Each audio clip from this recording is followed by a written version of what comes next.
Deep in Petra's red cliffs, archaeologists found a hidden tomb. Inside, there were 12 skeletons. They remained untouched for over 2,000 years, and that's a really weird thing. Most tombs in Petra have been looted, so what makes this find stand out? Let's figure it out. This is the ancient city of Petra. Its huge sandstone cliffs are hard to forget. No wonder it's one of the new 7 wonders of the world. The buildings here are carved straight into the rock, and it already makes the place look unreal. But Petra has also been a star in the archaeology world for a long time. Once, Petra appeared in the movie Indiana Jones and the Last Crusade. Some scenes were filmed right in front of the famous building called Al-Khazneh, or the Treasury. But recently, something even more exciting happened there in real life. A TV team from the show Expedition Unknown came to Petra to film a new investigation. And while they were there, archaeologists made a huge discovery. They found 12 human skeletons and several ancient objects. All of them were buried under the ground in front of the treasury, hidden there for about 2,000 years. Archaeologists didn't start digging right away. First, they used a special tool called ground-penetrating radar, something like an X-ray for the ground. Instead of guessing where to dig, the machine scans underground and shows shapes that might be tombs or empty spaces. Anyway, when the team looked at the radar data, something interesting showed up. The patterns looked very similar to places in Petra where tombs had already been found before. That was a big clue that something might be hiding underground. After seeing the results, the authorities of Jordan gave permission for the excavation. That's when the team finally started digging under the famous site. And that's how they uncovered the skeletons and ancient artifacts. Interestingly, many tombs in Petra have been found completely empty, because over the centuries, anything valuable was taken by looters, or simply disappeared with time. But this tomb was very different. Inside, the team discovered 12 human skeletons and a few ancient objects. Some of the bones even had mold on them. That happened because Petra is carved into sandstone cliffs. Sandstone is quite porous, which means it can soak up water like a giant sponge. The area sometimes floods, and moisture likely slowly made its way into the tomb. Along with the skeletons, the archaeologists found stuff made of bronze, iron, and ceramic. One object stood out, a ceramic chalice resting in the arms of one of the buried people. It was almost as if the person had been holding it when they were laid to rest. Mysteriously, the cup looked a lot like the Holy Grail from the Indiana Jones movie. The famous building above the tomb, the Al-Khazneh, stands near the main entrance to the city. It's believed to be at least 2,000 years old. This huge structure is carved directly into the sandstone cliffs. Today, it's one of the most recognizable landmarks in the world. But even though the treasury is so famous, archaeologists still don't fully understand its history. One reason is that many of the nearby tombs didn't contain many artifacts, and without things to study, it becomes much harder to figure out exactly when the building was made or how it was used. That's why the team was so excited. The discovery could help them learn more about the ancient people who lived in Petra and built the city. The location of the tomb might already be an important clue. You see, being buried right in front of the treasury was probably a huge honor. The human remains themselves could also tell an interesting story. The skeletons were still lying in their original positions without being moved around or disturbed by looters.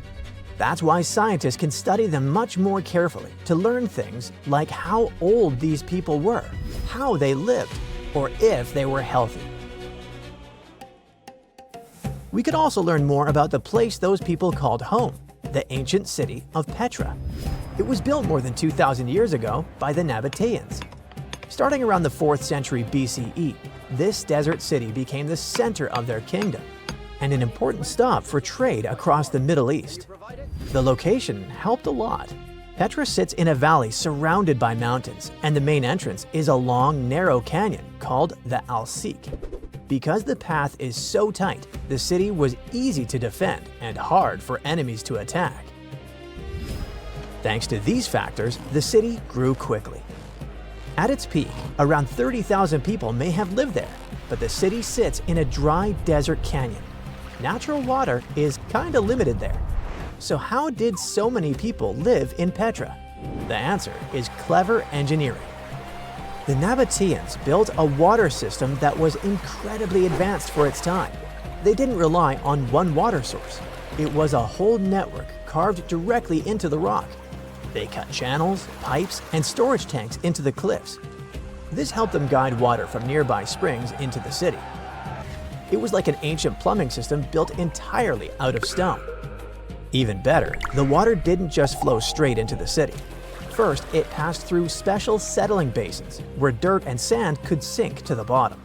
After that, the water was stored in large reservoirs surrounded by thick stone walls, which helped keep the water cooler in the desert heat. Flash floods were also a big danger in the canyon. When heavy rain fell in the surrounding mountains, water often rushed down the narrow valleys. To deal with that, the Nabateans built dams and channels that redirected the floodwater into storage reservoirs. Another intriguing thing about Petra is the location of its main buildings. In 2013, researchers found that several important monuments lined up with the sun during key moments of the year, like the solstices and equinoxes. Scientists now believe that the buildings may have worked like giant calendars, helping people track the seasons in a desert landscape. Natural signs of time can be hard to notice there. Another Petra mystery is three massive stone blocks, the Jinn blocks. They go back to around the 2nd century BCE and are some of the first big tombs built in Petra. Two of them have burial chambers inside, and the third one even has a grave on top, like a little rooftop coffin. No one really knows exactly why they were built. Most experts say they were tombs, but some think they may have been carved to honor deities or used in rituals. But however great Petra was, things started to change in 106 CE. That's when the powerful Roman Empire took control of the city and made it part of their territory. Trade didn't completely stop, but the city slowly lost some of its importance. Later, a large earthquake in 551 CE caused serious damage to the area. It could have been the final blow for a city that was already in decline. Over time, Petra was eventually abandoned and became known as the Lost City. But there's another nickname people used much more often, the Rose City. The name comes from the color of the cliffs around Petra. The sandstone rocks have a reddish-pink color, especially when the sun is low in the sky. What tourists see today is just a tiny slice of Petra. Some estimates say archaeologists have only dug up about 15% of the city.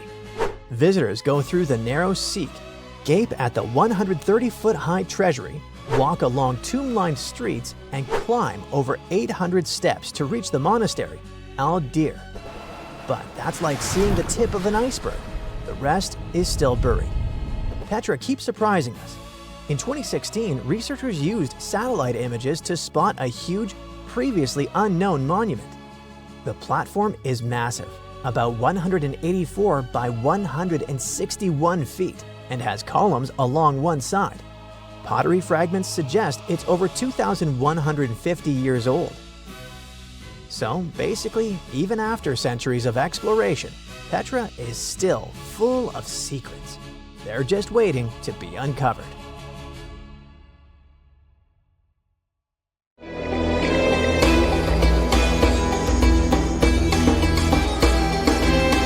The Great Pyramid was created as the final resting place of ancient Egyptian monarch Khufu. According to legend, French leader Napoleon entered the Great Pyramid and came back out looking shaken and super pale. He never revealed what he saw inside, but whatever it was is said to have affected him for the rest of his life. When Napoleon entered the pyramid, he would have walked through a super tight and ascending passageway. He'd then go through another passageway, known as the Great Chamber. This corridor would have been much taller than the previous one, and would have cobbles too. He'd then reach the King's Chamber, the centerpiece of the Great Pyramid, which was lined with huge blocks of granite. But it wouldn't have looked as grand as we might imagine. There are no hieroglyphics decorating its walls, as Egyptians only began decorating the burial chambers of pyramids much later on. The pharaoh's tombs deep inside the pyramid would have also been filled with treasures, from chunks of gold to the world's most expensive jewelry. But this would have all been looted a long time ago. The only thing that probably would have been left in there would have been a huge sarcophagus, which would have once contained the king's mummy. You'd also have to walk past the queen's chamber. This room most likely didn't hold any queens though, as pyramids were usually only built for one person. There are mysterious tunnels leading from here. To this day, no one is really sure what they're there for. And that's not the only mysterious and creepy thing Napoleon may have encountered, as stories of pharaohs leaving ancient curses on pyramids go way back. Many pyramids had warnings written on the outside, telling of horrifying things that would happen to those who entered and disturbed the peace. We might not know what exactly Napoleon found in the Great Pyramid that scared him so much, but we know for sure what was found in Tutankhamun's tomb. Tutankhamun was an ancient Egyptian pharaoh who was only 8 or 9 years old when he took to the throne. He became a cultural phenomenon when his tomb was discovered almost completely intact in 1922. His pyramid sits in the Valley of Kings in Thebes, modern Luxor, which is in Egypt. Unlike the Great Pyramid, Tutankhamun's tomb was covered in beautiful wall decorations. The walls told the story of how he would travel to the afterlife through the underworld. Egyptians believed all people would have to take this journey, so they would fill their tombs with objects and paintings to help them get there. There'd also be spells painted on the walls. They believed this would help people pass over to the next realm. The journey would be pretty long, and for that reason, the ancient Egyptians would also fill the pyramids with food. Tutankhamun's pyramid was filled with 8 fruit baskets. They even found something called gingerbread fruit in there. The rooms were jam-packed with furniture, statues, clothes, and staffs, amongst a whole bunch of other things. You'd likely find a lot of clothes and expensive jewelry in the pyramids as well. The ancient Egyptians wanted their ancestors to travel in style to the afterlife. They put Tutankhamun in his final resting place with over 50 pieces of clothing, all of the highest quality. There were tunics, scarves, gloves, and headdresses, and a ton of jewelry. Bracelets, pendants, necklaces, rings, and scarabs for protection were all found inside. Each of them was made of gold or precious stones. There were also fans made of ostrich feathers to keep the old pharaoh cool in the hot Egyptian sun. But the temperature inside the pyramids never actually went above 68 degrees Fahrenheit. The ancient Egyptians developed a super cool air conditioning system that we don't fully understand even today. Tutankhamun's pyramid also contained 130 walking sticks made from ebony, ivory, silver, and gold to help him on his journey. There were 3 chariots hidden away in case he got tired of all the walking. They also put 11 boat paddles inside, but there was no sign of any boat. The pyramids would be littered with the pharaoh's favorite scents and perfumes. During the excavation of Tutankhamun's pyramid, it quickly became clear that it had been robbed during ancient times. There was damage to doors and traces of oils left in empty jars. It looks like someone raided the pyramid for gold and the scents, perfumes, and oils that had been left for King Tut. There was still a bit of perfume, which was made from coconut oil and frankincense, left in one bottle. It seems like Pharaoh Tutankhamun loved board games. There was an ivory traveling set of senet in his pyramid. Although we don't know for sure exactly how to play it, we have figured out it was sort of an ancient Egyptian version of backgammon. It looks like it was a 2-player game where the goal was to knock your opponent off the board. Not really sure who Tutankhamun's mummy was supposed to play with though. The ancient Egyptians had some rituals that may seem pretty strange to us. For example, they used to shave their eyebrows off if they ever lost a cat. So it's not too surprising they put some really weird things inside pyramids. Archaeologists discovered a collection of mummified cats and scarab beetles in pyramids that date back more than 4,000 years. They were found in the pyramids of Saqqara, which is south of Cairo. They also found a bunch of makeup kits and mirrors inside. Makeup was worn proudly by both men and women in ancient Egyptian times. Eyeliner was the most popular cosmetic. the Rosetta Stone was one of the best discoveries ever made in pyramids. It was found by our man Napoleon Bonaparte and his team. It's a black granite rock that dates back to 196 BCE. It's transcribed in Greek, Demotic, and hieroglyphic. When it was translated in 1822, we got the key to understanding ancient Egyptian hieroglyphics for the very first time.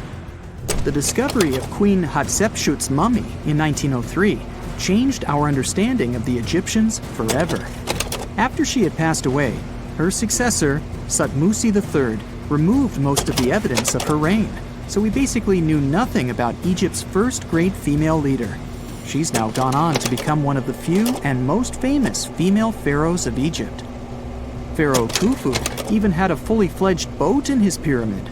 Archaeologists uncovered more than 1,200 pieces of a giant boat near the Great Pyramid at Giza. They reassembled the boat, and it's a whopping 144 feet long. It's most likely a solar boat, which was designed to carry the resurrected king with the deity Ra. Fun fact, the Pyramid of Giza is the last remaining of the 7 wonders of the ancient world. The other 6 are the Hanging Gardens, the Colossus, the Temple of Artemis, the Mausoleum, the Lighthouse, and the Statue of Zeus. This pyramid was also the world's tallest man-made structure for 3,800 years, and it's the biggest pyramid in Egypt. It took a staggering 2.3 million blocks of limestone, and some weighed as much as 80 tons. It took an incredible 100,000 laborers and a whopping 23 years to build.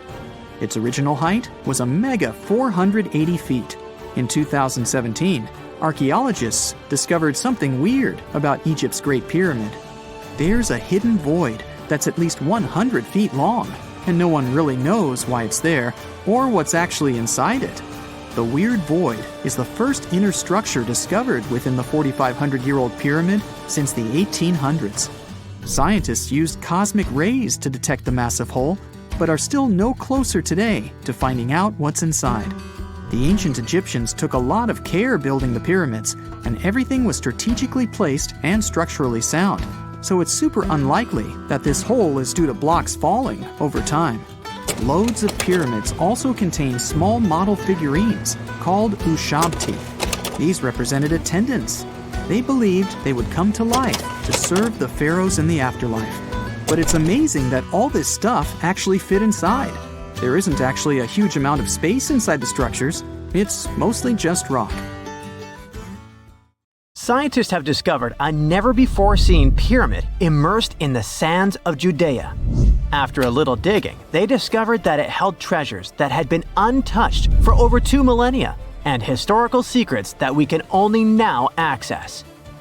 At the Zohar Fortress site, 2,600 feet above the Dead Sea, archaeologists were searching for manuscripts that would provide new information about the history of the site. The excavation was originally part of a long-standing campaign launched by the authorities. Its goal was to protect the sites from looting and unauthorized excavations. What they didn't expect was to find a pyramid-shaped structure built on top of a hill, made of hand-cut stones, each weighing hundreds of pounds. At first, the experts thought it was just a tomb, but they soon noticed the shape of the original walls and understood that the mound was a construction. They immediately realized that someone had dug into the top of the structure, probably looters who had spotted something valuable there. Luckily, most of the structure was still buried in sand, so the most valuable finds were hidden from sight. In the first week of excavation, volunteers found fragments of papyrus, bronze vases, and even ancient furniture, which were exceptionally well preserved. The desert climate had been a great ally in preserving those artifacts over the millennia. With little humidity in the air, mold cannot form, so organic materials such as wood and fibers are protected from cracking and deformation. Hypotheses suggested that the pyramid had been built during the First Temple period. However, new discoveries have shown that it's more recent, from the Hellenistic period. Considering this and the fact that the structure dates back 2,200 years, it's believed that it probably appeared shortly after the death of Alexander the Great, the famous ancient Greek king of Macedonia. At that time, his generals divided the former Seleucid Empire. Ptolemy took control of Egypt and the surrounding regions, including the Dead Sea area, while Seleucus took control of the north, which is now part of the Middle East. It's still not known for sure whether the pyramid was built under the rule of the Ptolemaics or the Seleucids.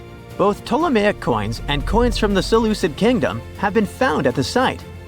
Even so, many scholars believe it was built when the region was under Ptolemaic control. Evidence also suggests that the building, despite its longevity, collapsed at some point. But that's not why it was abandoned by the ancient Egyptians, which begs the question of what purpose it was built for. Some believe it was used as a tomb due to its picturesque location on top of a hill. Others believed it may have served as a historical monument. However, one of the strongest theories is that the pyramid was a guard tower, protecting an important trade route along which salt and bitumen resources from the Dead Sea were transported to coastal ports. They also believe it may have been used by Ptolemaic officials to collect taxes from travelers. It would be something equivalent to our modern-day toll booths, or even port inspection agencies. Although the contents of the papyrus documents remain a mystery, it seems very likely they were written using the Greek alphabet, and some experts believe that they may have been tax documents, which would make perfect sense, given the theory that the pyramid was a guard tower. The team calls it a fascinating historical mystery that the dig is helping to unravel, but the find is just a grain of sand in an entire desert. The dig is part of a larger project that's been going on for a long time. And in the last 8 years alone, it has scanned 111 miles of desert cliffs and identified approximately 900 caves within that radius. Using rappelling equipment, advanced technology, and specialized documentation methods, archaeologists discovered thousands of rare items, such as hidden scrolls, woodworking tools, carpets, leather goods, and even treasures. For them, the Judean Desert is an ancient vault just waiting to be opened to reveal its secrets. A few years before they found the mysterious pyramid, they discovered a cave that had served as a refuge for Jewish rebels almost 1900 years ago. The site was about 262 feet from the top of a cliff, and because of its difficult access, it hadn't been explored yet. Inside, they found previously unpublished fragments of the Dead Sea Scrolls that contained religious passages written in Greek. 11 lines of text were reconstructed thanks to the good condition of the papyri. So, scientists were able to identify their etymological content. Probably the best thing, there was no problem with preservation. Thanks to the dry and hot conditions of the desert, the artifacts were in impeccable condition. And there were other historical treasures there. The teams found rare coins, a partially mummified skeleton over 6,000 years old, with skin, tendons, and even strands of hair. There was also a giant basket made of plant fibers, considered the oldest in the world, more than 10,000 years old. With a capacity of up to 26 gallons, it was made about 1,000 years before the invention of ceramics. Speaking of historical treasures, there's another one that has caught the attention of the scientific community. A small piece of fabric that is around 3,800 years old. But it's more than just simple fabric. Dyed with the rare scarlet paint mentioned many times in ancient religious texts, this find is the oldest known evidence of fabric painted with a dye made from insects, known as scarlet worms. This is where the intense red hue comes from. It was a highly valued color, like royal blue and purple, because those insects lived in oak trees and could only be harvested for a short period during the year. So, those dyes were reserved for sacred fabrics, such as priests' clothes, marking status and religious importance. And although this discovery had great significance for archaeology, its size was actually tiny, measuring less than 1 inch. The fragment was discovered in 2016 during excavations in the so-called Cave of Skulls, but it's not known exactly how this fabric got there. According to experts, it's evidence that people knew how to dye wool fibers already 3,800 years ago or so. It also provides us with proof that the ancient textile industry already used animals at about the same time people began to create written sources. Fabrics painted using this type of dye were recorded in more recent periods. But what makes this piece really special is the fact that it is much older than any other. Another important discovery was made in 1980, when scientists found a seed that was over 1,000 years old, which turned into a mysterious tree named Sheba. They spent 14 years cultivating this plant, which is now about 10 feet tall, only to discover later that it could belong to an extinct lineage of trees that had grown in the region. The seed dates back to a period between 993 and 1202 CE, and they believe that Sheba may be a biblical tree commonly associated with healing. Although it's not been possible to identify the exact species, since the tree hasn't flowered, we know that it belongs to the genus Commiphora, which is related to famous African plants, such as the myrrh tree. But time has revealed something even more special. Its leaves and resins are rich in compounds that have medicinal, antioxidant, and even skin-soothing properties. This means that the tree may represent a forgotten lineage whose resin had medicinal value and was mentioned in ancient texts. This brings to light how ancient people dealt with botanical medicine. Archaeologists recently found something fascinating from a forgotten Maya kingdom, a tomb hidden in a collapsing pyramid. Inside, there was a king buried for 1,700 years, a jade mask that looks almost human, but not quite. And all this thanks to the looters who missed it by just 6 feet. They stumbled upon it in 2022 in the dense jungles near the border of Guatemala, Mexico, and Belize. In Mayan times, this little place used to be called Xochitlam. It's a lost city, half swallowed by jungle. This place meant pretty much nothing compared to other big Mayan cities, like Tikal or Teotihuacan, or so we thought. The team found a tomb of a Mayan ruler. The artifacts, the names of kings, all this revealed that Xochitlam wasn't just some tiny village. It was a pretty important place for that culture, and what they found inside that tomb may rival the treasures of any Maya metropolis. The tomb's ceiling had collapsed long ago, but the offerings were still inside and remained intact even after centuries. They recovered over 16 spondylus shells. These things were used by the ancient elite for power and rituals.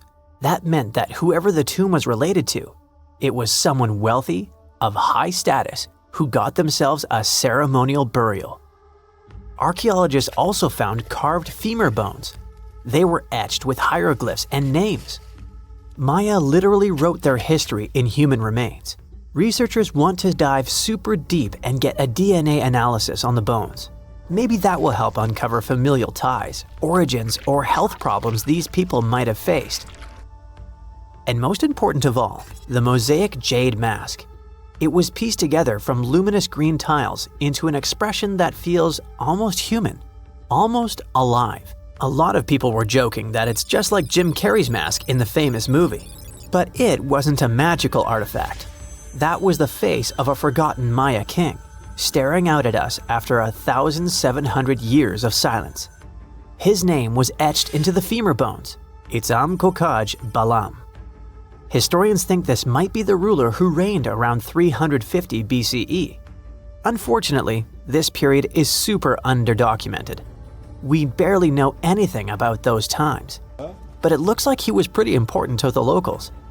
One of the bones even showed a carved figure holding a deity's severed head. The deity's head looks exactly like the jade mask. Perhaps this was supposed to be the king himself, defeating some mythological villain. Other inscriptions mention the king's father and grandfather. That links Xochitlam to the mighty Maya capitals we mentioned, Tikal and Teotihuacan. Tikal was once the beating heart of the Maya world. It was a fascinating megapolis. A city rose from the Guatemalan lowlands with towering step pyramids that scraped the sky. That place was home to tens of thousands of people. It was also a hub of art, astronomy, and culture. The rulers were worshipped almost as living deities. Their deeds were carved into stelae that still stand amid the howler monkeys. Teotihuacan was located even further north. Now that was a mystery of another kind. It wasn't really Mayan, but rather Central Mexican. But still, that was a true metropolis, one of the largest cities in the world during its time. It was most famous for its Avenue of the Dead and colossal structures like the Pyramid of the Sun. It was a rich cultural center that had a worldwide influence. For centuries, both Tikal and Teotihuacan seemed to have completely different cultures. Tikal was a flourishing city-state where people loved reading, astronomy, and beautiful architecture. Teotihuacan was a titanic militaristic superpower. Two big centers of Mexico, separated by 600 miles of jungle and mountains. Compared to these imperial capitals, Xochitlam was a whisper. But it looked like this Itzam guy from the tomb wasn't just a ruler of a random village. He seemed to have political ties in ancient Mesoamerica. The craziest part is that we almost lost this piece of history, all because of the looters. At some point in the past, grave robbers had tunneled dangerously close. They stopped digging just 6.5 feet away from the tomb. That's just like in that meme with the diamonds. Sometimes you stop digging right before you hit it big. But in our case, thank heavens they didn't get there first. That's how close we came to losing a piece of history. In an almost poetic irony, it was the looters' tunnels themselves that led Estrada Belli's team to the site. Archaeologists have been looking around and using the so-called LiDAR technology.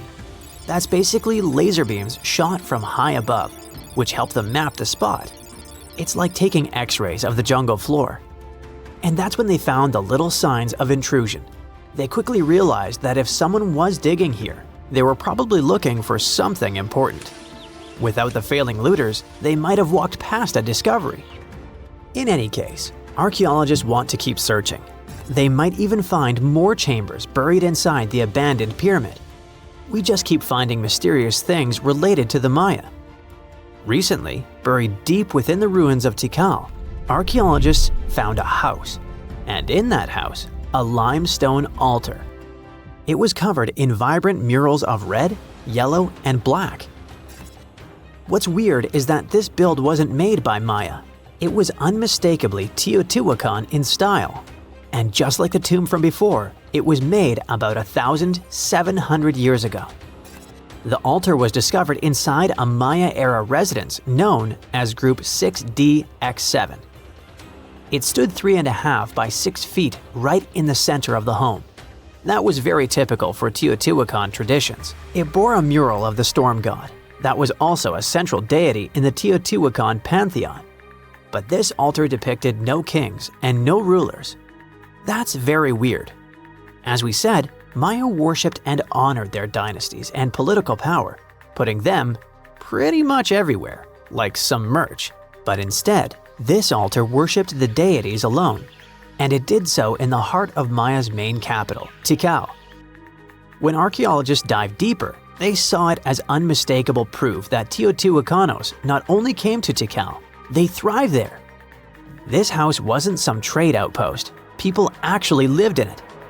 Teotihuacanos built homes, practiced their rituals, and left their deities behind in this city. And Maya seemed to be chill about that. Researchers think this was a home for some elite people from Teotihuacan, or maybe it belonged to Mayans who practiced Teotihuacano culture and deeply respected it. But it might be something darker than a simple, friendly multiculturalism. The two cities weren't in the best relationship. There was some tension, maybe even surveillance. The house and the altar were probably built around 300 to 400 BCE. That was a period when Tikal was rising in power. This might have caught the attention of the mighty empire to the north.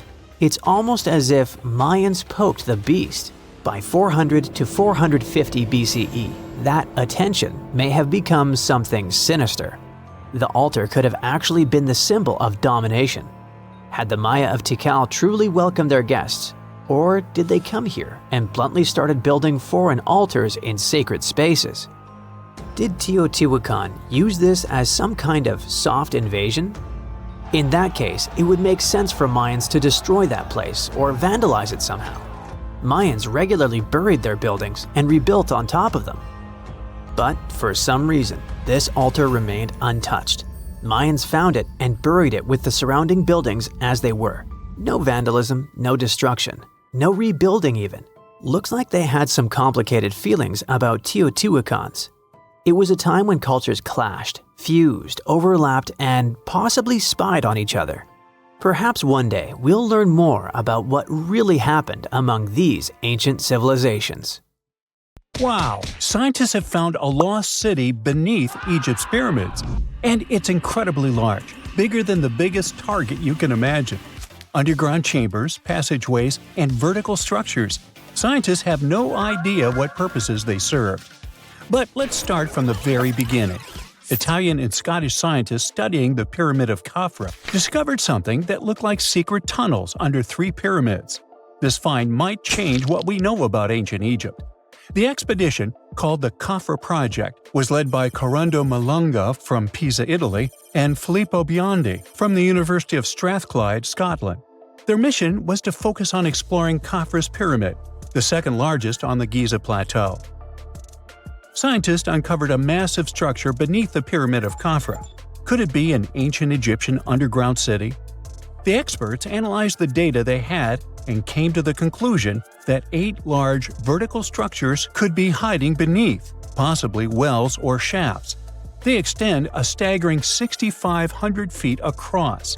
Imagine placing 2.5 Burj Khalifas on the ground, one after another, and you get the sheer size of this find. These shafts also plunge nearly 2,000 feet underground. Some of the deepest underground stations in the world are located at a mere 380 feet underground or so. These cylindrical shafts are surrounded by spiral paths. Picture some old Gothic castle. They're connected to 2 giant, weirdly shaped chambers. Are those cubes? Or possibly bowls? Each of these chambers is likely more than 260 feet across. Now, even though we know about the structures now, no one has figured out their original purpose yet. Want to hear something even more shocking? Okay then.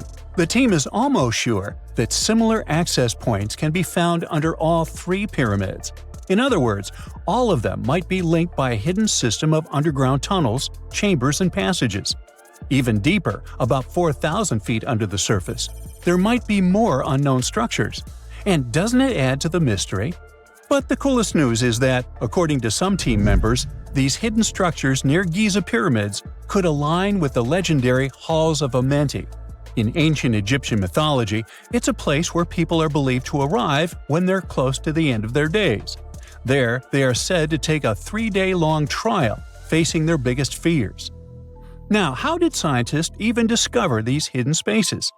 To uncover them, researchers used 2 satellites positioned 420 miles above Earth.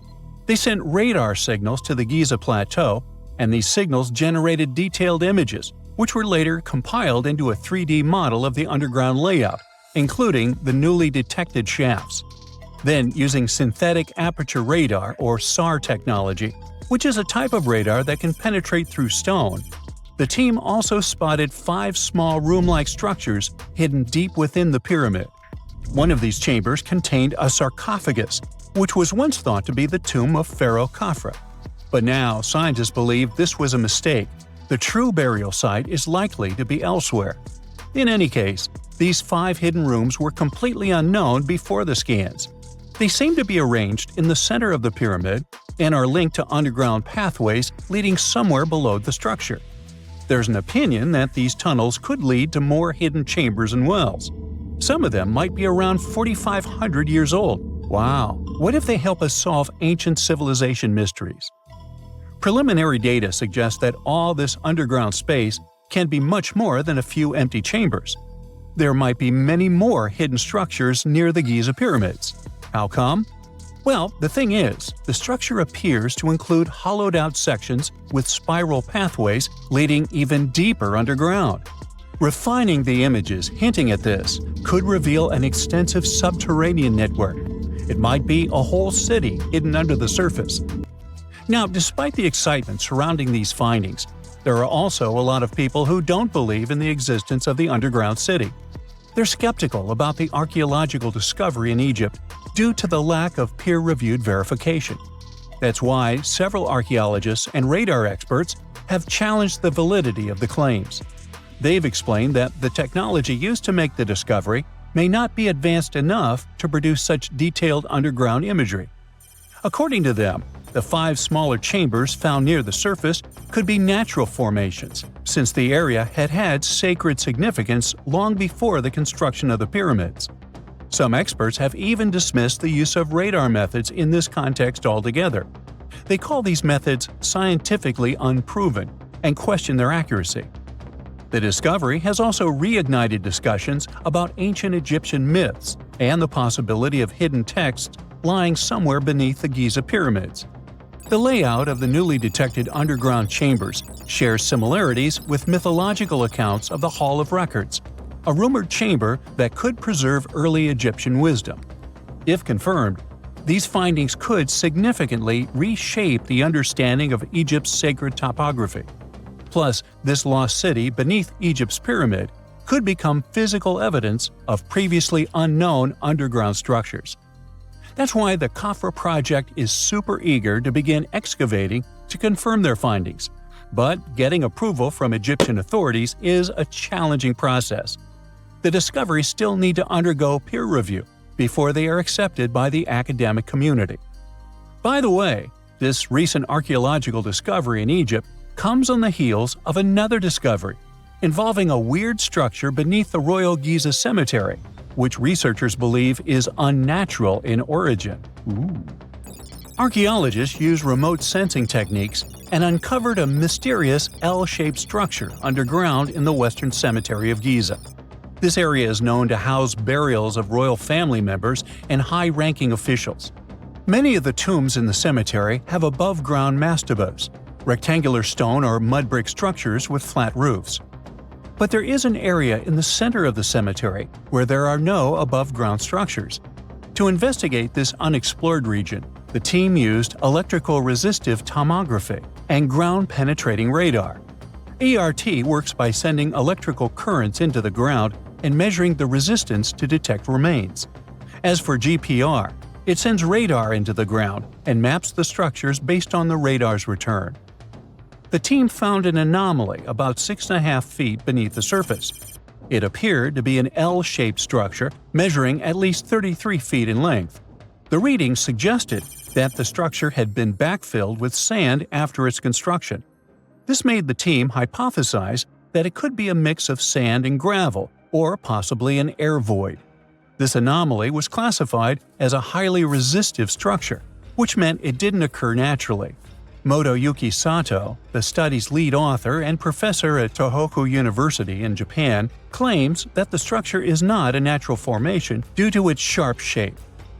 Another weird thing about ancient Egyptian pyramids is that historians have long believed that they were built primarily for royals and high-status individuals who had the wealth and power to create such massive structures. However, new research from the archaeological site of Tombos in modern-day Sudan challenges this assumption. The thing is, Tombos' pyramid may have served as burial sites for low-status workers as well as elites. The hard-working members of ancient communities may have found their last resting place in some of the most visible monuments, including the pyramids. Located along the Nile River in the ancient region of Nubia, Tombos became part of Egypt after its conquest of the area around 1400 BCE. That's when Egypt established the site to strengthen its colonial control.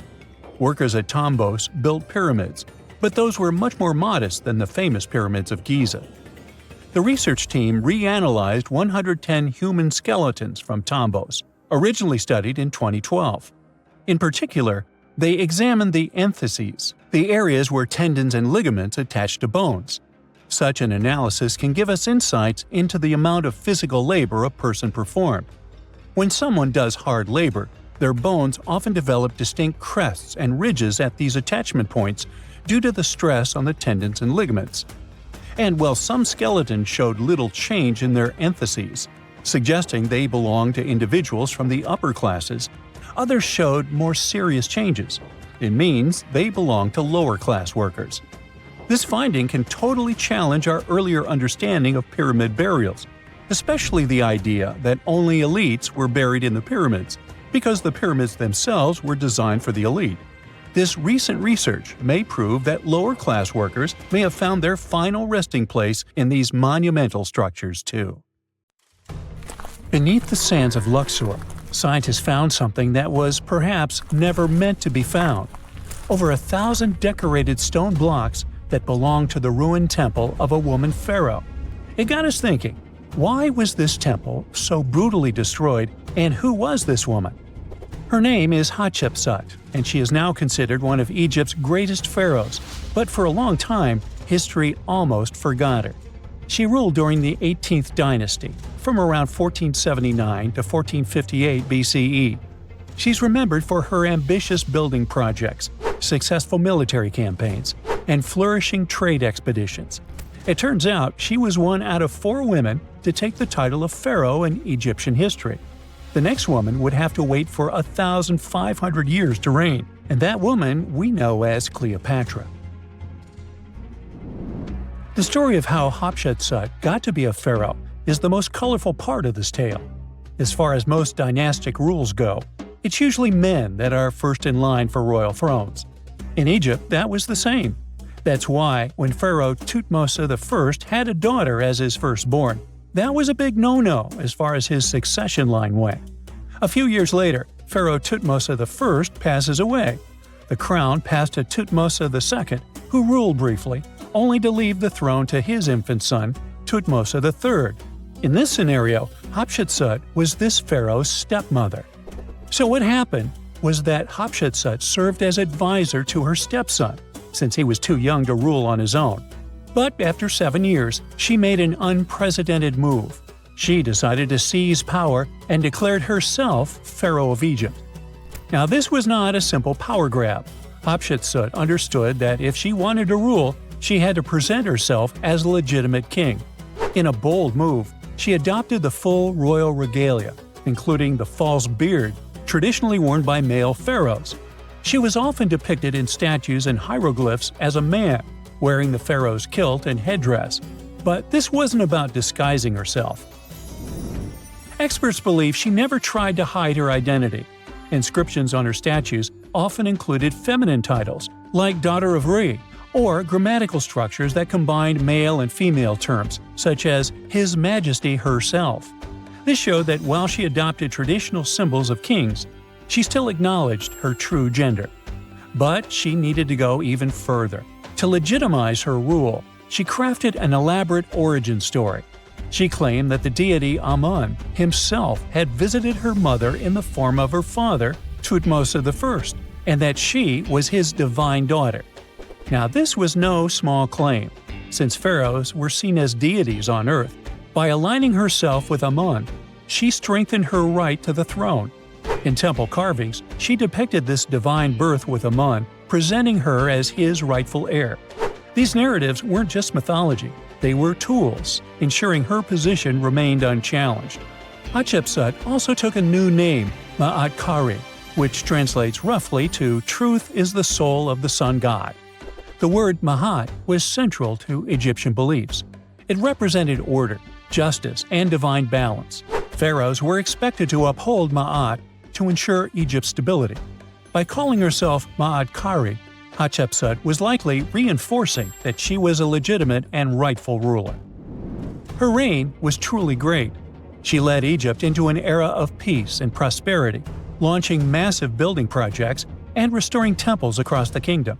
Her most famous achievement was the construction of her temple at Deir el-Bahari, a pretty impressive architectural masterpiece carved into the cliffs of Luxor. Hatshepsut initiated one of the most ambitious construction projects in ancient Egyptian history, commissioning monuments, temples, and obelisks to immortalize her reign. It's argued that she continued with the construction of the Avenue of the Sphinxes, a grand road lined with statues leading to the Karnak Temple. For many, her shining architectural achievement was the towering obelisk she had carved from single pieces of granite. One of these, weighing over 320 tons, still stands today. Now, beyond building, she expanded Egypt's influence through trade. She sent an expedition to the mysterious land of Punt, believed to be modern-day Somalia or Eritrea, bringing back riches like gold, ivory, and exotic animals. Her fleet of ships sailing the Red Sea marked the first recorded trade mission of its kind, establishing economic ties that would benefit Egypt for generations. Yet, for all of her success, something strange happened after Hatshepsut passed away. Her successor, aka her stepson Thutmose III, who had been overshadowed by her rule, took a drastic step. He ordered her name to be erased from history. Her statues were defaced, her inscriptions chiseled away, and her achievements credited to other rulers. It was as if she had never existed. Some believe Thutmose III wanted to reclaim his rightful place as pharaoh, while others suggest that later rulers, uncomfortable with the idea of a female pharaoh, sought to restore traditional male dominance. The story gets even more tragic. The power struggle between stepmother and stepson continues, since, even after her passing away, Thutmose III built his own temple right next to Hatshepsut's at the Valley of the Kings. But he built his temple with one deliberate modification. His monument was built 11 feet higher than hers. Mind you that this was no accident, it was a symbolic statement. He wanted to overshadow her legacy. But history had other plans. Hatshepsut's legacy started to be rediscovered in the 19th century, and it was only through careful archaeological investigation that her reign was properly recognized. Today, Hatshepsut is remembered as one of Egypt's greatest pharaohs. Her reign, once erased, has been reconstructed through constant archaeological discoveries, proving that her power and influence could not be so easily forgotten. Her resting place had been hidden in plain sight, her body removed from its original chamber in an effort to erase her from history. This final piece of evidence cemented her legacy, proving that even attempts to erase a pharaoh could not really do it. Hatshepsut's grand temple, Djeser-Djeseru, was a stunning architectural feat, designed to immortalize her reign and solidify her divine connection to Amun. But after her death, her successor, Thutmose III, launched that calculated effort to erase her legacy, and parts of her temple were dismantled. Historians still debate why. Was it a dynastic power move, an attempt to restore traditional male rule, or a bid to strengthen Thutmose III's claim to the throne? Maybe he was just a jerk. Whatever the reason, the destruction wasn't immediate. It happened decades after her death, suggesting it might not have been a personal revenge, but a broader political strategy. Yet, despite these efforts, her temple endures, and so does her story, a defiant echo of Egypt's first great female pharaoh. Let's travel through space and time to another place. Dashur, Egypt, is known to be home to several resting places of people from ancient Egypt. In the year 2017, scientists uncovered a long-lost pyramid. They quickly called the Ministry of Tourism and Antiquities because they suspected it was going to be a big deal. Unlike most pyramids that were found in the area, this one was completely sealed. Lifting the capstone was a delicate process. When they finally managed to open the pyramid, they expected to find an undisturbed chamber. Instead, it was chaos. The place had been looted, and the personal items of the person that had passed away were scattered all over. But in the middle of the wreckage, they found a chest. Using the latest scanning technology, they managed to read the damaged hieroglyphs on its surface. What they found was unbelievable. The name inscribed there was as clear as day: Princess Hatshepsut. Ooh. The discovery made in 2017 also opened up a lot of questions. After further analysis, scientists discovered the remains belonged to another Hatshepsut. It belonged to a princess that lived during Egypt's 13th dynasty. The fact that a resting place had been looted before it was sealed made scientists wonder, were these ancient people trying to hide something about this public figure? And why is there almost no record about her in ancient Egyptian history? Ooh, stay tuned. Egypt has ruled as the owner of the world's oldest pyramid, until now. A newly discovered structure in Indonesia may predate Egypt by thousands of years. If this is true, it rewrites history. The world's first pyramid was born during the last ice age, and it's now located in the middle of the jungle. At first glance, Gunung Padang does not exactly scream pyramid. It looks more like a big mound with scattered stones tossed all over it. But recent excavations have revealed that far beneath the surface, there are stone structures buried in multiple layers, deeper and much older than anyone expected. We're talking possibly 27,000 years old. This is serious if we're talking about humankind's history. Today, the oldest known ancient society with this kind of building knowledge is probably 11,000 years old and used to occupy the region of modern-day Turkey. We've talked about Göbekli Tepe in some of our previous videos. Gunung Padang has got the scientific community divided and raising big, life-changing questions. You see, the site of Gunung Padang has long been considered sacred by the locals. Many even call it the Mountain of Enlightenment and still use the site to perform mystical ceremonies. Westerners had no clue this place existed until the late 1800s. That's when a Dutch explorer heard whispers about a strange mountain and went to see it for himself. Just 4 hours south of Jakarta, he found something wild. Stacked terraces connected by rough stone steps, massive flat stones covering the ground, and towering pillars everywhere. To him, it looked like an ancient ceremonial site, maybe even a burial ground. For almost 100 years, mainstream archaeologists simply ignored Gunung Padang. The story resurfaced when a group of farmers brought attention back to the mountain in 1979. By the 80s, researchers finally started digging and found pottery fragments dating back to somewhere between 45 BCE to 22 CE. But here's where this story gets interesting. Some studies suggest the deepest layers of Gunung Padang are between 16 to 27,000 years old. That means this pyramid could have been built during the last ice age. And if that's true, it's older than Egypt's famous pyramids, the ones we thought were the world's first. This whole theory comes from geologist Danny Hillman. His team used ground-penetrating radar, core drilling, and carbon dating to study Gunung Padang, and what they found was pretty wild. According to Hillman, this place is like a giant ancient layer cake, built in stages over thousands of years. The youngest layer is around 3,000 to 4,000 years old. That's roughly the age of the pyramids in Egypt. When you dig a little deeper, you find Unit 2, which was built between 7,500 and 8,000 years ago. But here's where things get truly mind-blowing. Hillman claims the deepest layer, Unit 3, could be as old as 27,000 years old. His study suggests that Gunung Padang isn't just a hill. It's a stepped pyramid, complete with chambers and hollow spaces hidden underground. Although there's not much info about these chambers. The geologist does admit his theory sounds crazy, but he says it's all real and legitimate data. Hey, this is just one theory. Those who disagree with Hillman say Gunung Padang was not man-made. It was nature-made. Maybe not the upper parts, which Hillman calls Unit 1. The lowest units, which are the units that could change our collective history, are the problem. To understand what the fuss is about, we need to look at the soil.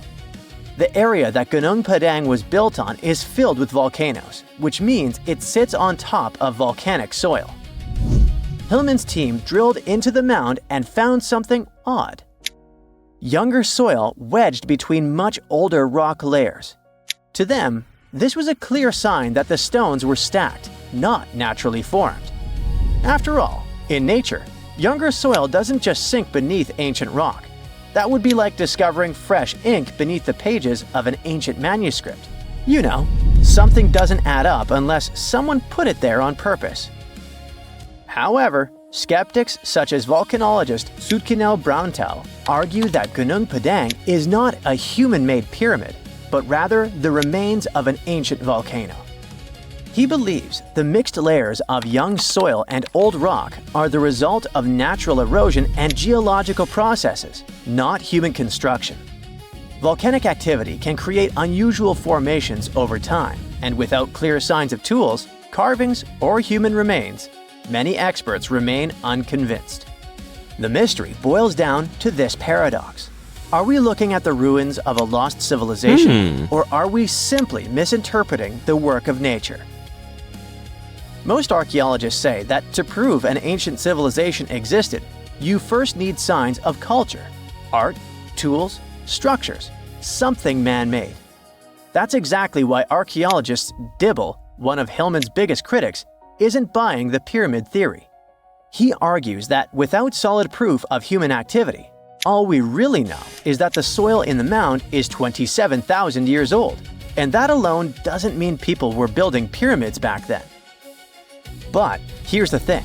The more we dig into ancient history, the more we find that our ancestors were capable of things we never imagined. The idea of advanced civilizations existing during the Ice Age seems far-fetched to many archaeologists. After all, who could have the technology and knowledge to build massive structures like pyramids in such a harsh environment? This is where some researchers, particularly Graham Hancock, come in. Hancock is known for his controversial theories that say that advanced civilizations may have existed during the Ice Age. The last Ice Age lasted from about 2.5 million years ago to roughly 11,700 years ago. During its peak, huge ice sheets covered large parts of North America, Europe, and Asia, making it a challenging time for human survival. Most archaeologists believe that humans during this period were mainly hunter-gatherers, moving from place to place in search of food and shelter. The idea that they had skills to build a massive pyramid-like structure is hard for many to accept. However, researchers like Graham Hancock argue that advanced Ice Age civilizations could have existed and been wiped out by cataclysmic events such as floods caused by melting glaciers. According to Hancock, these ancient cultures may have built monumental structures like pyramids. One of Hancock's most notable books, Fingerprints of the Gods, explores this theory in depth. He looks at evidence from ancient monuments like Egypt's Great Pyramid of Giza and the megalithic structures in South America and suggests that these could be the remnants of a forgotten civilization. Hancock's theories imply that knowledge and skills passed down from this ancient culture were eventually rediscovered and used by later civilizations like the Egyptians and Mayans. If we apply this to Gunung Padang, the idea becomes even more fascinating. Could this ancient site in Indonesia be a remnant of a long-lost civilization that existed during the last Ice Age? We'll have to keep digging to figure this out. Either way, while scientists debate the origins of Gunung Padang, local myths offer a different explanation. One of the most famous local legends tells the story of King Siliwangi, a powerful ruler who wanted to build a grand palace in a single night. With supernatural strength, he began stacking enormous stones to create his masterpiece. But as the first light of dawn appeared, he realized he had failed to finish in time. Frustrated, he abandoned the project, leaving behind the massive rock formations that we see today. While this story isn't historical fact, it reflects how deeply Gunung Padang is embedded in the local culture. Even today, the site is considered a place of spiritual energy, attracting visitors who believe in its mystical power. Hindus from the island of Bali climb the mountain steps to conduct rituals related to the rising of the full moon. Followers of a variant of Indonesian martial art practice their discipline high on the mountain. As these sacred rituals continue, archaeology and geology keep trying to figure out if this really is the oldest man-made structure in the world. Something strange is lurking beneath the sands of Giza, and scientists have no idea what it is.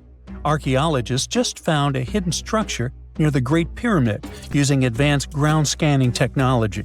What's inside? Nobody knows, but excavations are already underway. The Great Pyramid of Giza is one of the most famous monuments on Earth, but it doesn't stand alone. It's surrounded by an ancient necropolis, a massive royal graveyard filled with tombs and monuments. They belong to pharaohs, nobles, and other high-ranking officials. Most of these tombs are above the ground. They're called mastabas, rectangular, flat-roofed tombs built from limestone or mud brick, and they've been studied for decades. But from old movies, we know that these weren't simple graves. They have deep vertical shafts leading to underground burial chambers, where the past was sealed away for eternity. And recently, archaeologists found one curious empty space in the cemetery, a completely unexplored patch of ground. No mastabas, no visible ruins, nada. For years they ignored it, But between 2021 and 2023, they decided to investigate. They didn't dig, though. Instead, they used a technology that kind of acts like X-rays for the ground. These radars let scientists see the secrets hidden there. And there was something hidden beneath the sand, something deliberately buried and forgotten. A two-part underground structure. One part was shallow and L-shaped. It's about 33 feet long and buried just 6.5 feet deep. But below that, a deeper, more mysterious anomaly, a structure completely different from anything else in the area. They called it a highly resistive anomaly, which means it's dense and solid, likely made of stone, sand, or even metal. And still, no one has a clue what's inside it. Now, it's clear that humans made the L shape. It wasn't formed by nature. And the shallower structure might have been an entrance to whatever is hidden below. But they only have some theories about what might be hidden there. It's also filled with sand and gravel. It was probably deliberately backfilled after its construction, perhaps to preserve this. Why? Well, we don't know yet. The archaeological team will need to excavate to understand what exactly this thing was and why it was built. The first guess is a lost burial chamber. Many tombs in Giza have underground burial sites, but most have clear surface markers. This one, for some reason, has nothing, but it could be one of them. The second guess is an ancient offering chapel. Egyptologists know that some chapels were built in this shape, but usually they were above ground, not buried like this. And finally, it might be something we've never seen before. If this turns out to be a new type of structure, it could rewrite what we know about the burials of pharaohs. The only way to know for sure is to dig it up. And that's exactly what's happening right now. Excavations are already underway. Archaeologists are racing against time to uncover the truth. But there's a real danger there too. Giza's fragile ancient structures need to be handled carefully. Otherwise, they could be damaged beyond repair. So all we can do is wait for the truth. Now, these tombs always held fascinating mysteries. Unfortunately, we'll never learn tons of these mysteries because of some relentless tomb robbers. Egyptian tombs were built to guard the bodies for eternity. But that absolutely didn't stop people from breaking in and stealing everything valuable inside. They've been bothering these ancient sites for thousands of years, starting way back in Pharaoh's times. Many of the most famous tombs, including those in Giza, Saqqara, and the Valley of the Kings, were looted. It was a common practice in ancient Egypt. And they were serious about this whole thing. They dug secret tunnels to bypass traps and walls, bribed or threatened tomb workers to get inside knowledge, cracked open sarcophagi to grab gold, jewelry, and artifacts. And by the time modern archaeologists got to most of these tombs, they had already been picked clean. The reigning pharaohs got tired of this infuriating nonsense. The Valley of the Kings, the famous burial ground of Egyptian royalty, was supposed to be the ultimate safe zone. Tombs were built deep underground, hidden in the desert. Passages were sealed with giant stone blocks. False doors and traps were added to confuse thieves. Even curses were written on the walls, warnings of horrible endings for anyone who dared to disturb the tomb, which is exactly where we got all those horror stories about mummies from. Spoiler alert, none of it worked. Most tombs in the Valley of the Kings were fully robbed within 100 years of being sealed. Even King Tutankhamun's tomb, one of the most famous in history, was broken into twice in ancient times. Some of them decided to try and fight back. The New Kingdom rulers built hidden unmarked tombs in a way that should have prevented the looters from finding them, but didn't work. Some pharaohs, like Ramses II, were moved in secret to prevent their bodies from being stolen. Nope, didn't matter. The grave robbers always won. That's because tomb raiders weren't just random thieves. They were skilled, organized, and well-connected. They knew exactly where to look. Many were the ones who had built these sites in the first place, and they knew where the entrances were. If they couldn't smash through the doors, they'd dig through the walls, floors, and even ceilings to break inside. They also worked fast, often within a few years after the tombs were sealed, before anyone forgot where the valuable stuff was. The Khufu's pyramid, The one that's next to this newly discovered structure was looted long before modern times. The one thing left inside when explorers got there? An empty granite box where the sarcophagus used to be. Unfortunately, it's not just about gold. History itself gets stolen during these raids. Ancient Egyptians wrote detailed records of what exactly and where they buried. So when archaeologists compare these lists to what's found, they can see what's missing, which is often everything valuable. Most artifacts don't end up in museums. They just disappear into private collections, where they can never be studied again. Which is, of course, completely unfair. In fact, a few countries have had enough and started passing laws to take historical artifacts back from private collectors.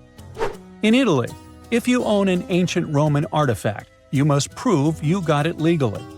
China is actively hunting down stolen artifacts, and they must find ways to retrieve it back from the Western collectors. In Egypt, they passed new laws making it illegal for private citizens to own any ancient Egyptian artifacts at all. Other countries, like the US, the UK, Germany, or Switzerland, are completely fine with rich guys owning their history. The British Museum is built on looted things. European empires invaded half the planet and took whatever they wanted back home. Their museums are often full of such stolen artifacts, and unfortunately, they refuse to give most of them back. For example, the Rosetta Stone. It was taken from Egypt by Napoleon's army, then stolen again by the British after they beat the French. Egypt has been demanding to return for years, but they still can't get it back. Or the Parthenon marbles. These magnificent massive Greek structures were taken from the Parthenon in Athens by a British lord in the 19th century. Greece has been begging for them back ever since, but the UK doesn't feel like it. Not to mention tons of Mesoamerican artifacts, scattered in various museums across the world. European explorers raided Mayan and Aztec temples, took statues, jewelry, and sacred objects, and now Mexico is fighting to get them back. Well, wouldn't it be surprising even if this mysterious underground chamber has somehow been looted already? But if it's a newly found place, could it be one of the few that escaped the hands of grave robbers? Could there still be ancient artifacts, untouched for 4,500 years? We can only hope that those guys didn't get there first. This just in, the world's oldest pyramid was built during the last ice age. And I'm not even talking about Egypt. I'm saying our ancestors might have spewed a 27,000-year-old pyramid in West Java. Gunung Padang is not exactly shouting pyramid. It's more of a mound with huge scattered stones tossed all over it. But local people seem to revere it, and they have for centuries. It wasn't until recently that the Indonesian authorities decided to excavate a bit deeper to see what all the fuss was about. They ended up finding the remains of a human settlement. It was rather unexpected, since the mound is pretty high up. This excavation could only prove there were humans in the area as far back as 45 BCE, which sounds reasonable. It was up to an Indonesian geologist named Donny Hillman to prove that Gunung Padang is the world's first pyramid. He used all sorts of new technology to support his claim.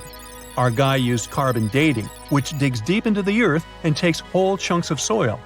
He found layers and layers of constructions, like he was digging up Rome and finding ancient buildings buried in the ground. His research proved that there had been caverns and even rooms down there, which could only mean one thing: humans. As for the rocks located up in the mound, they were most likely strategically placed by the people who lived there back in the day. They needed a place to meditate, so they arranged things in a harmonious way. Their smooth surfaces wouldn't be the result of years of erosion, but the works of great sculptures, the Michelangelos of their day, let's say. If this is all for real, then human civilizations began way before we think they did. Our ancestors, the Paleolithic humans, didn't have what it took to be considered a civilization, especially not the tools and knowledge to build pyramids. They needed a lot of masonry skills, which weren't all that available during the last ice age. His peers don't share this view, though. They could believe Hillman's theory if he had found evidence such as charcoal and bone fragments, but he didn't. Flint Dibble, another archaeologist, says that without concrete evidence of human activity, there's no proof of an actual pyramid. In this case, all the data proves is that the soil in the mound dates back to 27,000 years ago. He thinks the rocks on top of the mound just slipped down the hill, like rocks normally do. Only a complex society would have managed to build a stepped pyramid like they claim it was. But according to Bill Farley, an American archaeologist, there's just no reason to believe there were any settlements in Indonesia during the last ice age. Now, just so you know, the oldest known ancient society with this kind of knowledge is probably 11,000 years old and used to occupy the region of modern-day Turkey. Take a look, Turkey's Göbekli Tepe. It's also not a pyramid, but it's the oldest monolithic construction made by humans. Back in the Neolithic period, a lot of people settled there, and there are proofs for it. For example, the walls there are covered in ancient drawings of clothing and wild animals. Until recently, the title of the world's oldest pyramid went to a three-sided construction known as the Djoser Pyramid in Egypt. Djoser is located just a few miles south of the Giza complex in a town called Saqqara. It made its way to popular culture more than once. In the 18th century, it became a common feature in European paintings. Young men from the cultural elite did a grand tour around the world, and Saqqara was at the top of their list. It was also featured in the video game Assassin's Creed, with a digital representation way more accurate than many historical drawings of the thing. That was kind of a big deal in ancient Egypt, to build pyramids for kings to spend their afterlives. And if you thought the Khufu pyramid was the oldest one in the world, well, Djoser was built 70 years ahead of that time. The development of new technology has allowed archaeologists to make groundbreaking discoveries, and a new, or should I say ancient pyramid in South America might win the title in dispute. It turns out that pyramids were also pretty fashionable in the Americas in the old days. Among them are the iconic pyramids of Guatemala's Tikal temple complex, the same ones that appeared in Star Wars No. 4. But to find the oldest pyramid in the Americas, one would have to travel to Peru. Deep in the Peruvian desert, archaeologists stumbled upon a sprawling ancient metropolis known as Caral. At first, researchers believed that the settlement was pretty recent, since the site was way too complex for ancient technology to handle it. As we said, Caral is a desert town, like Las Vegas, but without all the hoopla. This means no easy access to water. And for cities like these to thrive, they need a considerable irrigation system, which leads us back to complex technologies. The Peruvians surprised us all with this new discovery. This site was huge, filled with an amphitheater, houses, and religious buildings. The whole thing probably sprawled through 370 acres. And when scientists went to test their initial hypothesis using radiocarbon dating, they found that the city probably sprung around 2027 BCE. On the site, archaeologists found 6 pyramids that could possibly predate the one in Saqqara. As far as they know, both civilizations coexisted in the same time period, in opposite parts of the world. But since researchers can't pinpoint the exact age of Caral's pyramids, it's pretty hard to guess which civilization completed their pyramid first. If only we had a crystal ball.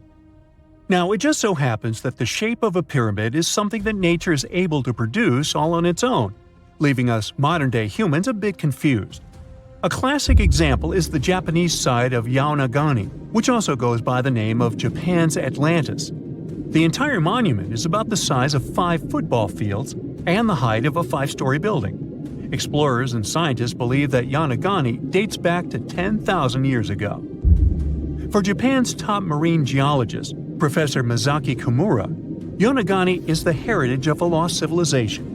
Kimura has dived into exploring the ruins over 100 times over the past 10 years. To him, there are clear signs of human activity down there. Check out this triangular-shaped pool on the monument's surface.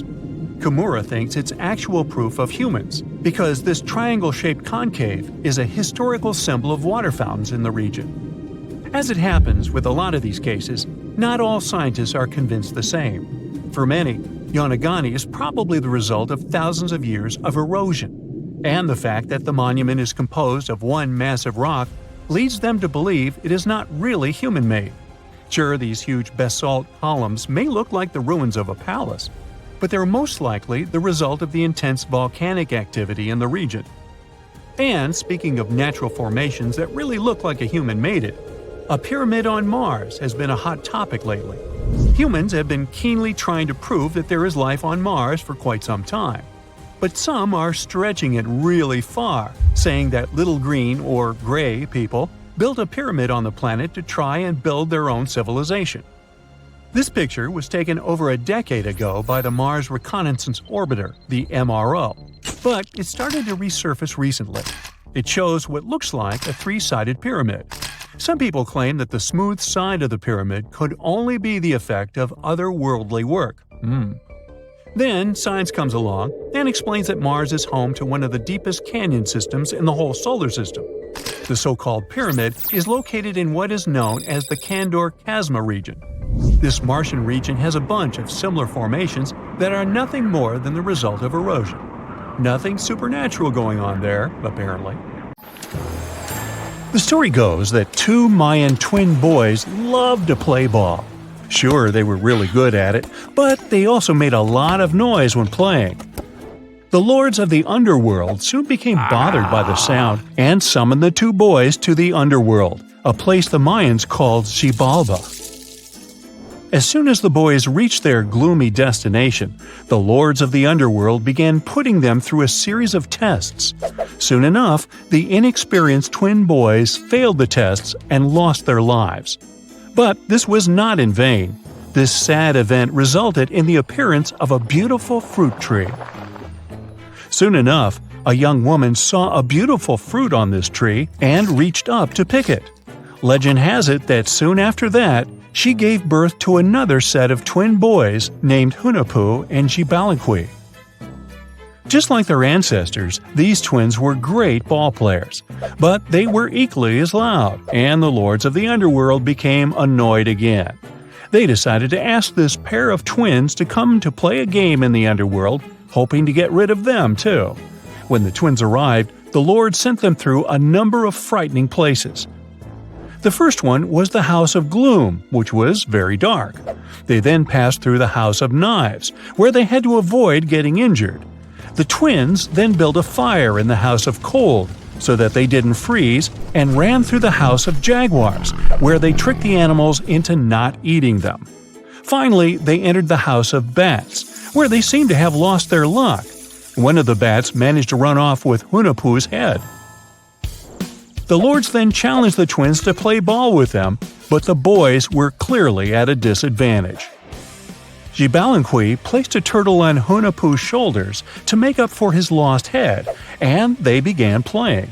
As the lords became distracted by an animal near the court, Xibalba stole his brother's head and placed it back in its place.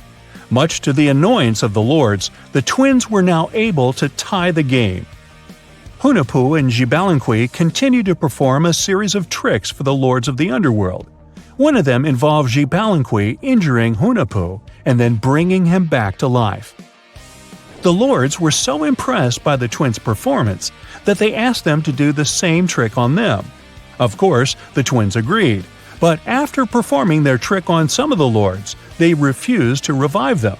Seeing what had happened, the lords of the underworld admitted defeat and begged for their lives, promising not to intervene in the lives of people ever again.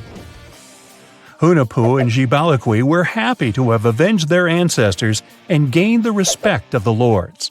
Legend has it that the lords of heaven were so impressed by the twins that they took them to live in the sky by turning them into the moon and the sun. The Maya civilization was one of the most dominant indigenous societies in history, and their folklore and traditions are still discovered and studied today. They used to live in a territory called Mesoamerica. It was made up of modern-day Mexico and parts of Central America like Guatemala, Belize, Honduras, Yucatan Peninsula, and El Salvador. They lived from 1800 to 900 BCE and up to 900 to 1500 CE. Apart from their impressive legends, the Maya were very skilled inventors. They're known for their calendars, writing systems, farming methods, and sports. Their writing, for example, was found preserved on buildings and stone monuments, as well as in rare books and pottery. It's a system made out of more than 800 hieroglyphics in various combinations. Each of those signs was said to represent a syllable. Their writing system was deciphered by accident by Tatiana Proskoryakov, an American woman who initially studied to be an architect. Since she didn't find a job in her field, she eventually became a Mayanist in her own right, despite not being academically trained. She was the first to notice that the Mayan upended frog glyph meant birth, and that their toothache glyph meant the date when the king ascended to the throne. It made it easier for scientists to pinpoint birthdays, as well as the names of the rulers of a specific Mayan dynasty. They also invented the concept of zero, which is seen as one of the greatest innovations in mathematics, physics, and human history altogether. Sure, even back then, people understood the idea of having nothing, but the concept of zero as a number is a relatively new invention. A fun fact about Mayans is that they really liked hats. The bigger your hat was, the more important you looked. Not only was it a sort of fashion statement, but it also made them look taller, which was a big deal for their aesthetic. The Mayans also came up with one of the most intricate and complex calendars in human history. It was the first to use zero as a placeholder. Their calendar ended on December 21st, 2012, which led some people to believe that it translated to the end of the world. Obviously, that was not the case. It just so happened that the date coincided with the end of a Mayan cycle of years. But you know, as advanced in science and astronomy as they were, they did make some mistakes. One of them was their belief that the world was flat. Their theory was that the four corners of the world were watched by the Brother Lords, who kept the sky from falling over their lands. Hats off for their menus, though, as they were well-known chocolate eaters. They turned eating chocolate into a form of art. The drink they made wasn't really like the hot chocolate we enjoy today, though. The recipe included mixing cacao with water, honey, chili pepper, cornmeal, and other ingredients to make a foamy, spicy drink. The ritual of drinking cacao was a crucial part of their celebrations. We're not done discovering all the amazing parts of their architecture and civilization. It was only a few years ago that a Maya pyramid was found at Tonina, in the Mexican state of Chiapas. It was estimated to be more than 1,000 years old. The reason why it escaped archaeologists for so long was that it lay hidden under what was believed to be a natural hill. The ruins of two Mayan cities have been recently discovered in the Mexican state of Campeche. Why didn't we find them until now? Well, they were concealed by really thick vegetation, which made it difficult for archaeologists to reach them. The Mayans didn't just disappear. Their descendants are still around today, many of them choosing to live in their ancestral homelands. You can find them in Guatemala, for example, where the Maya people make up the majority of the population. Overall, the Maya ethnic group contains people that speak different Mayan languages, such as Yucatec, Quiche, Quechua, or Mopan. They had no idea what a spa day was, but the Mayans really enjoyed a nice sweat once in a while. Sweat lodges were discovered around ancient Mayan sites. They were built out of stone or adobe. These rooms were an essential part of their cleansing and healthcare rituals. One of the earliest sweat lodges was found in Quello in northern Belize and appeared to date back 3,000 years. One of the most important parts of the Mayan culture was a ball game which they named Pix. It had both political and spiritual significance. We can see ball courts at important parts of Mayan archaeological sites. The main goal of the game was to pass a rubber ball through a very high stone hoop without using your hands. Basically, it was a combination of soccer and basketball. However, it could have serious consequences. The loser could, at times, even lose his own life. Ooh, high stakes indeed. Because of this game and the need for bouncy balls, the Mayan people were some of the first cultures to use rubber. They made it using natural latex. There were different kinds of rubber depending on what natural substances the latex was mixed with. And that, my friend, is the way the ball bounces. Sorry, but you know me, I just couldn't resist.